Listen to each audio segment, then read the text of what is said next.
We appreciate your support for our film project, and we really appreciate your donations. Tonight, we are going to show the trailer of our film. We also will show some scenes that never been presented before. But before that, let me introduce our film director, Andrew Hamilton. He will say a little bit about the film and the project and the work what we do.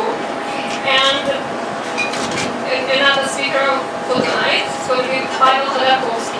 He's the founder of Institute of Modern Russia, and he will comment a little bit on the situation in Russia in terms of freedom of media and information. Thank you so much. Please welcome Andrew Hamilton. Thank you, Halina, for a wonderful introduction. This entire event would not have happened without her, so please give Halina a round of applause. And let's briefly recognize some of our fantastic team here, our producers, David, Natasha, Yuri, everyone who's helped us. Thank you so much. So give a round of applause. I'm going to be very brief so that we have more time to hang out, but I just want to say a couple things about free speech. So that's what we're here really to support today. And I'm going to share with you two facts that I learned about free expression, free speech in the last year or so as I've been working on this project. So as I mentioned, I'm Andrew Hamilton, I'm the director. Here's one thing about free speech I didn't know. It's actually a fairly recent thing. So, you know, the United States has one of the strongest systems for protecting free speech, but there was an interesting story that I'll very briefly share. When World War I was happening, there was a U.S. presidential candidate called Eugene Debs, who got over 1 million votes. He ran for president 5 times.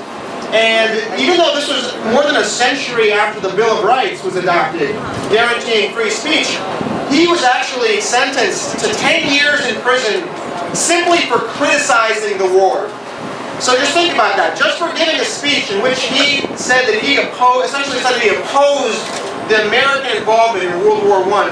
He went to prison, and the Supreme Court upheld that sentence. And that was in the 19-teens. So, and after that, there was another couple decades of that kind of thinking that was carried through the American court system. So it's only in the last 50 years or so that free expression in the United States has been respected and upheld. So that's the one fact. And then the second fact that's kind of related to that is free speech is not obvious. It's actually a pretty counterintuitive idea if you think about it. That you should let someone say what they're going to say even if you find it deeply offensive to everything you stand for. And the reason I think it's counterintuitive is if it weren't counterintuitive, we wouldn't be here tonight. If it weren't counterintuitive, we wouldn't be making this film. And if it weren't counterintuitive, none of us would ever have heard of Pussy Riot. So I think it's important to realize that it's an evolution, it's a process, it's something that you have to stand up and show your support for. So in our own really small way, we hope our film will do that.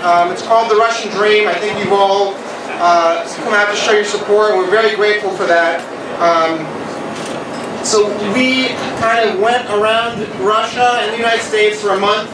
We filmed over 50 hours of interviews with everybody from current and former U.S. ambassadors to opposition leaders, Alexei Navalny, Ksenia Sobchak, Ilya Yashin, and then we met also with United Russia, the ruling party. We met with their representatives in the parliament. We met with bloggers, journalists, political scientists, and ordinary Russians, dozens and dozens of them, of all ages. And we've got some really great material. So again, I want to just thank you all for your great support as we move forward in the sort of time-consuming and expensive post-production process. We hope to have the film finished by November, and I want to just have our guest of honor is going to say a couple words, and then we're going to show you some very, very brief video clips. So without further ado, please welcome our next speaker. He's the president of the Institute of Modern Russia, my friend Pavel Ходорковский.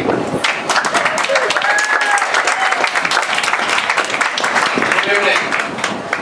First of all, I wanted to thank Andrew and his team for continuing to unwaveringly bring their vision of this wonderful movie to reality.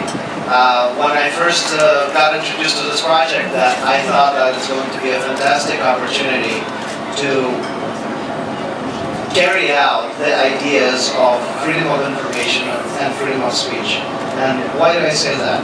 In Russia right now, we have finally surpassed that, invisible 50% threshold of internet penetration, and people are getting more and more access to information, to free, independent sources of information.